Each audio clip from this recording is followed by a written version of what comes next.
नमस्कार, आप देख रहे हैं फ्रंटलाइन 24। मैं हूं आपके साथ साहिबा सिंह। पटना मेट्रो को लेकर बड़ी अपडेट सामने आई है। जानकारी के मुताबिक पटना मेट्रो की उद्घाटन की तारीख को एक बार फिर से आगे खिसका दिया गया है। अब अगस्त की जगह सितंबर में पटना मेट्रो का शुभारंभ होगा। बिहार के नगर विकास एवं आवास मंत्री जीवेश कुमार ने इसके संकेत दिए हैं। मंत्री जीवेश कुमार ने मंगलवार यानी 5 अगस्त को कहा कि सारी सुरक्षा खामियों को दूर करने के लिए बाद ही पटना मेट्रो का उद्घाटन होगा और इसमें सितंबर तक का समय लग सकता है। मतलब साफ है कि पटना वासियों को अभी मेट्रो का सफर करने के लिए और इंतजार करना होगा।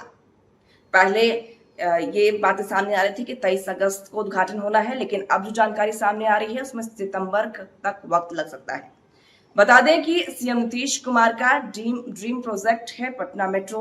वे खुद इसके निर्माण कार्यों की देखरेख करते रहे हैं। मुख्यमंत्री समय समय पर निर्माण कार्यों की समीक्षा करते थे और अधिकारियों को निर्देश देते थे।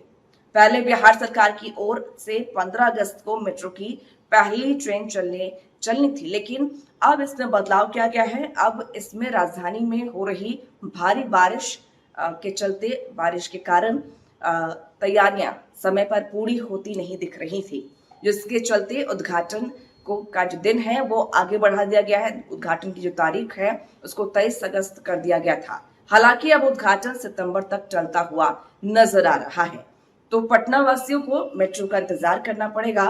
बता दें आपको कि इसको लेकर मंत्री जीवेश कुमार ने कहा है कि मेट्रो ट्रेन परिचालन की केंद्रीय सुरक्षा टीम ने मेट्रो परियोजना का जायजा लिया है और टीम ने सुरक्षा को बेहतर बनाने के लिए कई अहम सुझाव दिए हैं, जिन पर काम चल रहा है। तो अब जो समय है वो आगे बढ़ा दिया गया है। सुरक्षा उपायों को दुरुस्त करने के लिए ये जो समय लिया गया है, सितंबर तक का लोगों को, राजधानी पटना वासियों को और इंतजार करना होगा ताकि वो मेट्रो का सफर कर सके। उधर पटना मेट्रो में महिलाओं के लिए विशेष इंतजाम किए गए हैं। मेट्रो स्टेशन तक पिंक बस चलाई जाएगी। सीएम नीतीश कुमार ने इसके निर्देश दिए हैं। सीएम नीतीश कुमार ने महिलाओं की सुरक्षा को देखते हुए यह फैसला लिया है, यानी कि जो महिलाएं हैं उनके लिए पिंक बस चलाई जाएगी। जो भी मेट्रो स्टेशन बनाए जाएंगे वहां तक महिलाओं को ड्रॉप किया जाएगा। तो सीएम नीतीश कुमार ने महिला के सुरक्षा के मद्देनजर ये फैसला लिया है।